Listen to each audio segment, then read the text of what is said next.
know what they say about sun guys.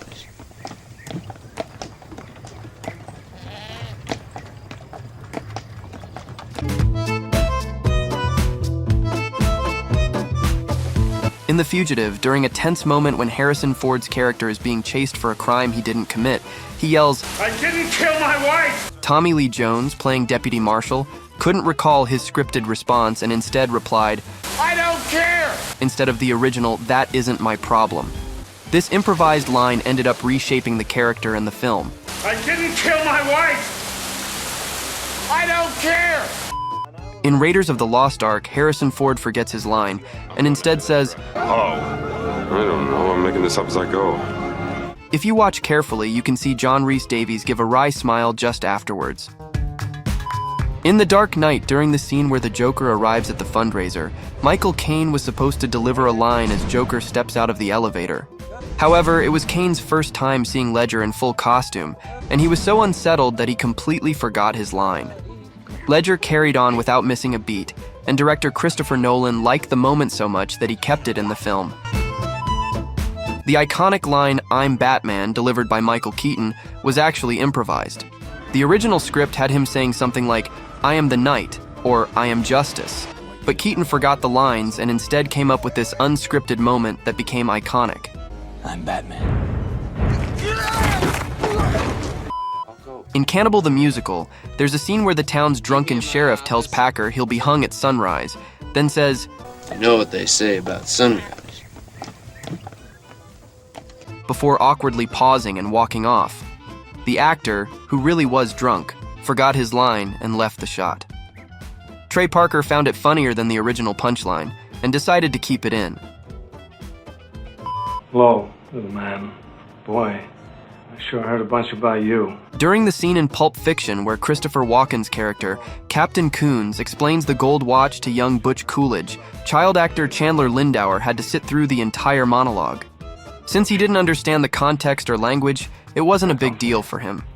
At the end, Walken pauses because he briefly forgot the next line. Delivering to your infant father his dad's gold watch. This watch. But Tarantino liked the authenticity and used that take. This watch. In Dr. Strangelove, one famous example of Peter Sellers' on-set improvisation was the It's said that Sellers got so caught up in the emotion of his performance as the titular doctor that he temporarily forgot Strangelove was supposed to be handicapped. Realizing his mistake, Sellers quickly shouted the line to save the scene.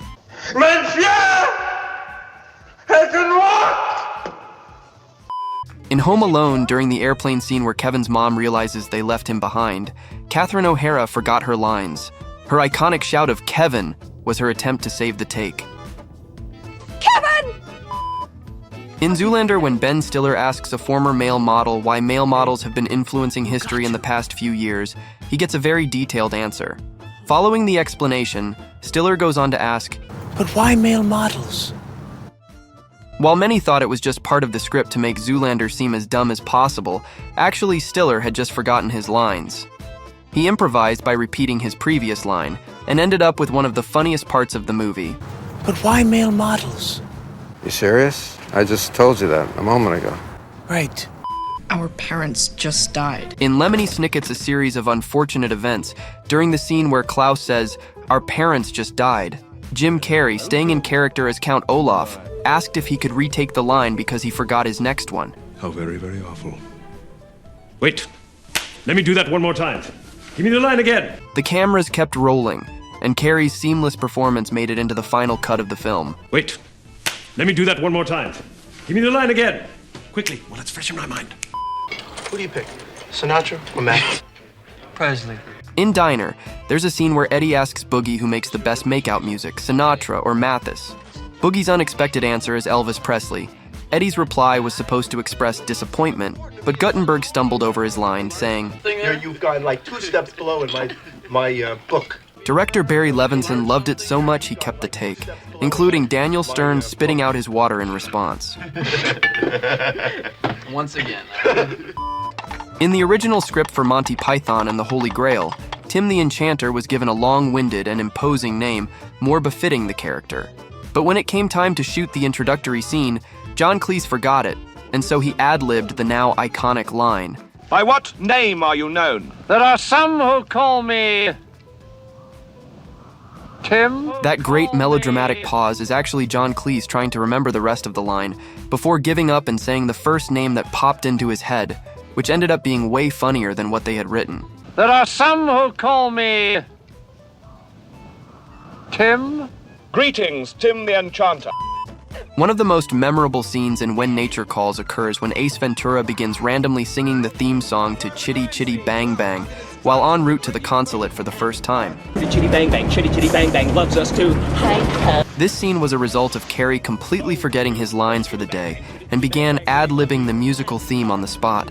Since both actors in the scene remained in character without laughing, the director loved the scene so much that he kept it in the final cut. Chitty Bang Bang, Chitty Chitty Bang Bang, Chitty Bang Bang, yeah! In the change-up, Ryan Reynolds admitted that during an intimate scene with Olivia Wilde, he forgot his lines. On The Tonight Show with Jay Leno, Reynolds shared that he was speechless not only because of Wilde's beauty, but also due to a practical joke she played on him during the scene where she was nearly nude and straddling him. Your leg is shaking. That's not my leg. In Harry Potter and the Chamber of Secrets, when Draco Malfoy asks Harry disguised as Goyle why he's wearing glasses, Harry awkwardly responds that he's been reading. The script originally called for Draco to give a skeptical look, but Tom Felton improvised by adding the memorable line, Why are you wearing glasses? Reading. Reading? I didn't know you could read. In The Fabulous Baker Boys, when real-life brothers Bo and Jeff Bridges have a fight, Jeff very nearly actually breaks Bo's hand.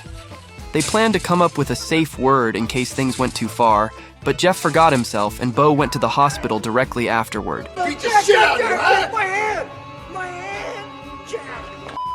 In the third ending of Clue, Madeline Kahn, playing Mrs. White, was originally scripted to confess, "Yes, I did it. I killed Yvette. I hated her." However, she forgot and ad-libbed the now famous line. Yes, I did it. I killed Yvette. I hated her so much. It flames. The other actors impressively stayed in character, allowing Kahn's genius improv to make it into the final cut.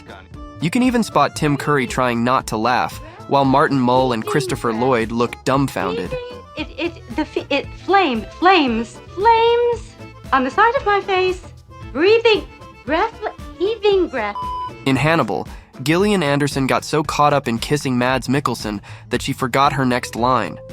After the kiss, she broke character and whispered to Mikkelsen, Did I forget a line? In After We Collided, hero Fiennes Tiffin, who plays Hardin Scott, forgot his lines during the steamy sex scenes with co-star Josephine Langford, likely due to the pressure of filming such intense moments.